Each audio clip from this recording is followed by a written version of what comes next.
अस्सलाम वालेकुम dear students, कैसे हैं आप? ठीक हैं? मैं उम्मीद करता हूँ आप खैरियत से होंगे। डियर स्टूडेंट्स, आज के इस वीडियो लेक्चर में हम 9th क्लास की इंग्लिश की poem stopping by woods on a snowy evening by Robert Frost की समरी पढ़ेंगे। तो आइए स्टार्ट करते हैं। पहला जो सेंटेंस है समरी का वो मैं रीड करने लगा हूँ। The poem Stopping by Woods on a Snowy Evening has been written by Robert Frost. Repeat करता हूँ। The poem Stopping by Woods on a Snowy Evening has been written by Robert Frost. Urdu translation पढ़ते हैं।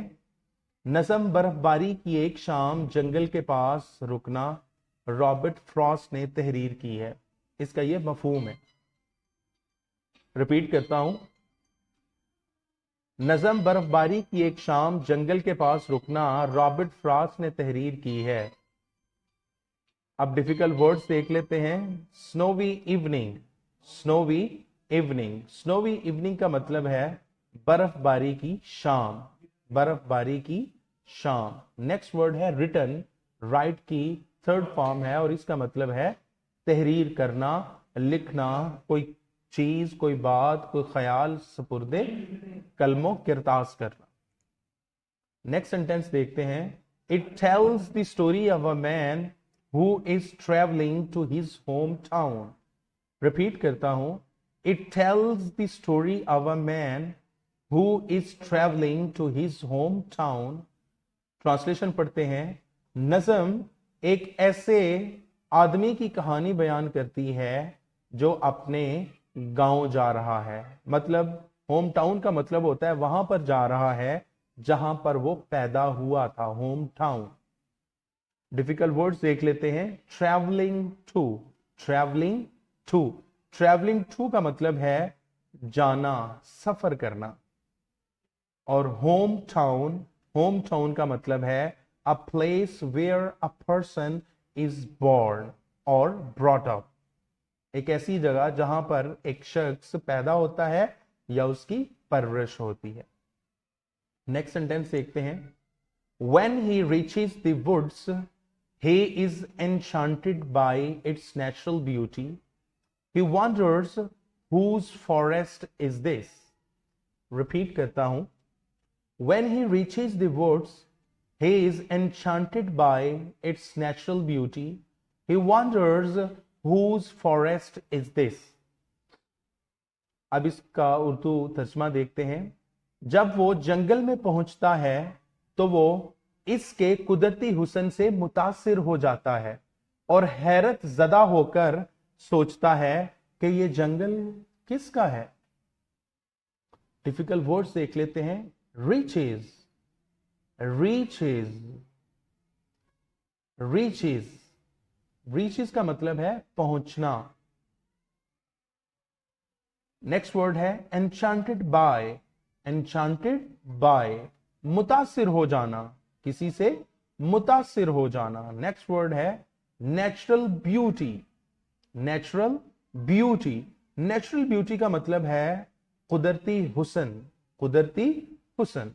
Next word है wonders, wonders, wonders का मतलब है हैरत ज़दा होना, हैरान हो जाना। नेक्स्ट सेंटेंस देखते हैं। He knows the owner who is living in the nearby village. His horse is thinking it strange to stop by the woods while. Repeat करता हूं। He knows the owner who is living in the nearby village. His horse is thinking it strange to stop by the woods while. अब Urdu translation देखते हैं। वो इसके मालिक को जानता है जो करीबी गांव में रहता है। इसका घोड़ा जंगल के पास रुकने को अजीब ख्याल कर रहा है। अब डिफिकल्ट वर्ड्स देख लेते हैं। ऑनर, ऑनर, मालिक। लिविंग इन, लिविंग इन, मौजूद होना, रिहाइश पजीर होना या रहना। Near by village, near by village का मतलब है करीबी गांव, करीबी गांव। नेक्स्ट वर्ड है स्ट्रेंज, स्ट्रेंज, अजीब। नेक्स्ट सेंटेंस देखते हैं। There is no farm house in sight, his horse gives a shake to the harness bells. Repeat करता हूं। There is no farm house in sight, his horse gives a shake to the harness bells. Urdu translation पढ़ते हैं। कोई farm house भी करीब नहीं है, घोड़ा अपने साज की घंटियों को झटका देता है। अब डिफिकल्ट वर्ड्स देखते हैं। इन साइट, इन साइट का मतलब होता है सामने होना, कोई चीज करीब हो, सामने हो। नेक्स्ट वर्ड है, नेक्स्ट वर्ड की बजाय फ्रेज है gives a shake to. Gives a shake to का मतलब होता है झटका देना, हिलाना। गिव्स अ शेक टू का मतलब क्या है? झटका देना या हिलाना। नेक्स्ट वर्ड है the harness bells. The harness bells, साज की घंटियां होती हैं जो घोड़ों को पहनाई जाती हैं, बांधी जाती हैं। नेक्स्ट वर्ड है, नेक्स्ट सेंटेंस है there is a frozen lake and snow flakes to be seen, wind is passing through the trees. Repeat करता हूं। There is a frozen lake and snow flakes to be seen, wind is passing through the trees. Urdu translation देखते हैं। एक मुंजमिद झील, मुंजमिद कहते हैं जमे हुए होने को। एक जमी हुई झील, एक ऐसी झील जिसका पानी जमा हुआ है बर्फबारी की वजह से या माइनस टेम्परेचर की वजह से, और बर्फ के नरम गाले नजर आ रहे हैं। हवा दरख्तों में से गुजर रही है। अब डिफिकल्ट वर्ड्स या फ्रेजेस देख लेते हैं। फ्रोजन कहते हैं मुंजमिद हुए होने को या जमे हुए होने को, फ्रोजन, फ्रोजन।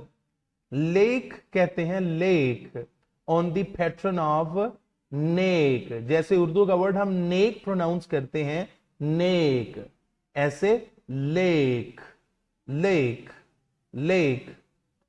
लेक का मतलब होता है झील, इसे लाख नहीं पढ़ना, यह है लेक, जैसे नेक, लेक।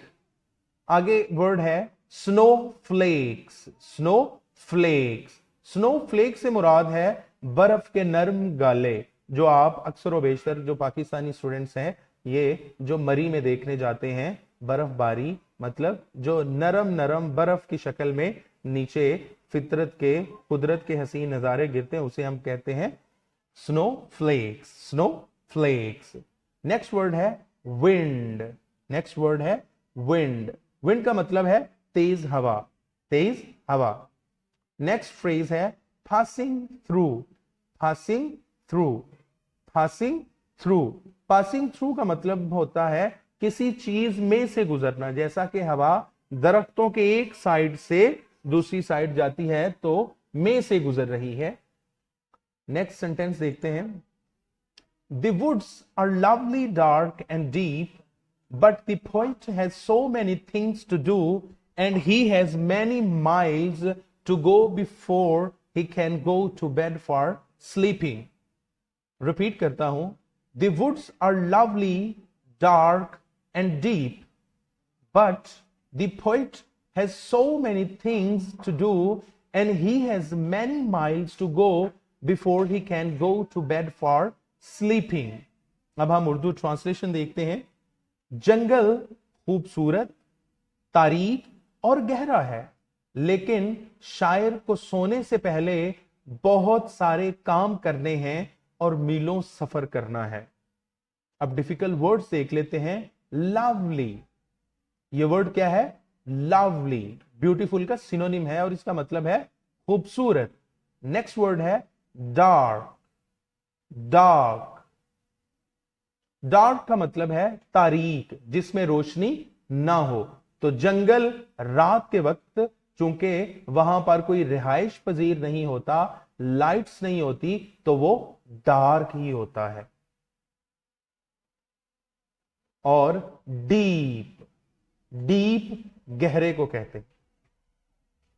नेक्स्ट है so many things, so many things. इसकी प्रोनाउंसिएशन कोई एन के साथ एंडिंग करता है, और जो हमारे पाकिस्तानी और फिंग्लिश वर्जन हैं इसमें हम थिंग्स ही पढ़ते हैं, थिंग्स एलेबोरेट करते हैं डिटेल के साथ, अदरवाइज इसे थिंग्स, थिंग्स। बहुत सारे काम, इससे क्या मुराद है, बहुत सारे काम। और नेक्स्ट है many miles to go, many miles to go, मतलब इसका है मीलों सफर करना है शायर को। जी तो डियर स्टूडेंट्स, ये थी समरी। मैं उम्मीद करता हूं कि आपको जो समरी है इस वीडियो लेक्चर के सुनते ही याद हो गई होगी। Thanks for watching this video. अल्लाह हाफिज, बाय बाय।